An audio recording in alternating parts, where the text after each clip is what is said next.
میں آپ کو ایک مختصر اور سبق آموز کہانی سناتا ہوں۔ غمگین کوے کی کہانی۔ ایک گھنے جنگل میں ایک کالا کووا رہتا تھا۔ وہ ہمیشہ اداس رہتا کیونکہ اس کا رنگ کالا تھا اور دوسرے رنگ برنگے پرندے خوبصورت دکھائی دیتے تھے۔ وہ جب بھی مور کو ناچتے دیکھتا یا طوطے کی بولی سنتا تو اپنے دل میں کہتا، کاش میں بھی خوبصورت ہوتا، کاش میرا رنگ کالا نہ ہوتا۔ اسی اداسی میں وہ اپنا کھانا بھی کم کھاتا اور دوسرے پرندوں سے دور رہنے لگا۔ ایک دن وہ دریا کے کنارے گیا۔ وہاں اس نے ایک سفید ہنس دیکھا۔ کوے نے سوچا، ہنس دنیا کا سب سے خوبصورت پرندہ ہے، مجھے اس جیسا ہونا چاہیے۔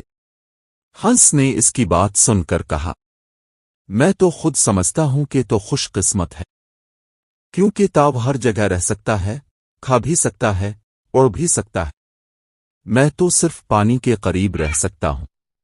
کووا حیران رہ گیا۔ پھر وہ طوطے کے پاس گیا۔ طوطے نے کہا، میں خوبصورت ہوں مگر پنجرے میں قید رہتا ہوں۔ تو آزاد ہے، یہ تیری سب سے بڑی خوشی ہے۔ آخرکار کوے کو سمجھ آیا کہ اصل خوشی اپنے آپ میں ہے۔ اگر ہم اپنے جیسا رہیں تو سکون اور خوشی ملتی ہے۔ اس دن کے بعد وہ کووا اب غمگین نہیں رہا۔